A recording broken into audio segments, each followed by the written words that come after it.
Hello বন্ধুরা, রঞ্জিতার ঘরোয়া রান্নাঘর থেকে সবাইকে স্বাগত জানাই। আজকে তোমাদের জন্য নিয়ে এলাম চিংড়ি মাছ দিয়ে মোচার ঘন্ট। প্রথমে আমি নুন আর জল আর একটু হলুদের গুঁড়ো দিয়ে দিলাম। দিয়ে এবার সরু সরু করে মোচাগুলো কেটে নিয়েছি, সেটাও দিয়ে দিচ্ছি। তোমাদের কাছে ছোট্ট অনুরোধ থাকলো, শুরু থেকে শেষ অবধি দেখো, আশা করি ভালো লাগবে। একটা ঢাকা দিয়ে দিলাম, একটু হালকা করে সিদ্ধ করে নেব। এবার কড়াতে আমি তেল বসিয়ে দিয়েছি। এবার আলুগুলো নুন হলুদ দিয়ে ভেজে নেব। এটা আমার নতুন বন্ধুদের জন্য এই রেসিপিটা দেখাচ্ছি। আগেও আমি মোচার ঘন্ট রান্না করে দেখিয়েছিলাম। এবার লাল করে আলুগুলো ভেজে নিচ্ছি। যদি রেসিপিগুলো তোমাদের ভালো লাগে কমেন্ট করে জানাবে, তাহলে খুব খুশি হব। এই দেখো, এইভাবে আমি ভেজে নিলাম। এবার নুন হলুদ দিয়ে মেখে রাখা চিংড়ি মাছগুলোও ভেজে নিচ্ছি।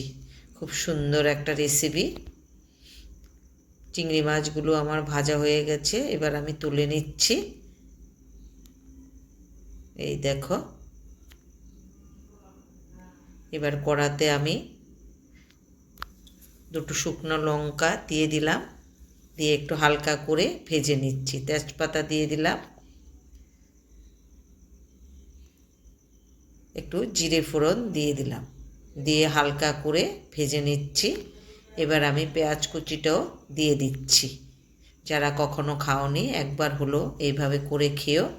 নুন দিয়ে দিচ্ছি পরিমাণ মতো, দিয়ে একটু লাল করে ভেজে নেব। এবার আমি একটা পেস্ট বানিয়ে নিয়েছি, পেঁয়াজ আর রসুন, ওটাও দিয়ে দিলাম। যে যেরকম রান্না করবে সেই সেরকম পরিমাণ মতো দেবে। জিরের গুঁড়ো, ধনের গুঁড়ো দিয়ে দিলাম, হলুদের গুঁড়ো, লঙ্কার গুঁড়ো দিয়ে দিচ্ছি, আদা বাটা দিয়ে আমি একটু জল দিয়ে মশলাটা আমি ভালো করে কষে নেব। যারা যারা রঞ্জিতার ঘরোয়া রান্নাঘর সাবস্ক্রাইব করোনি, সাবস্ক্রাইব করে নেবে, তাহলে নতুন নতুন রেসিপিগুলো দেখতে পাবে। কাঁচা লঙ্কা দিয়ে দিলাম কয়েকটা। এবার সিদ্ধ করা মোচাগুলো দিয়ে দিচ্ছি, দিয়ে একসঙ্গে ভালো করে মিশিয়ে নিচ্ছি।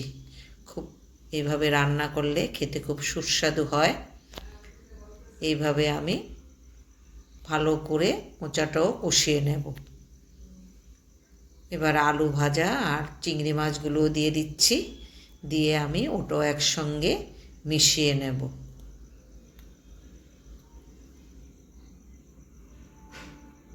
আবার একটু ঢাকা দিয়ে দিলাম সব কিছু সিদ্ধ হওয়ার জন্য। একটু চিনি দিয়ে দিচ্ছি পরিমাণ মতো, দিয়ে ওটাও একসঙ্গে মিশিয়ে নিচ্ছি। ইউটিউবেও আমার এই রেসিপিগুলো দেখতে পাবে। এবার এলাচ দারচিনি দিয়ে দিচ্ছি। এবার একটু ঘি দিয়ে দিচ্ছি।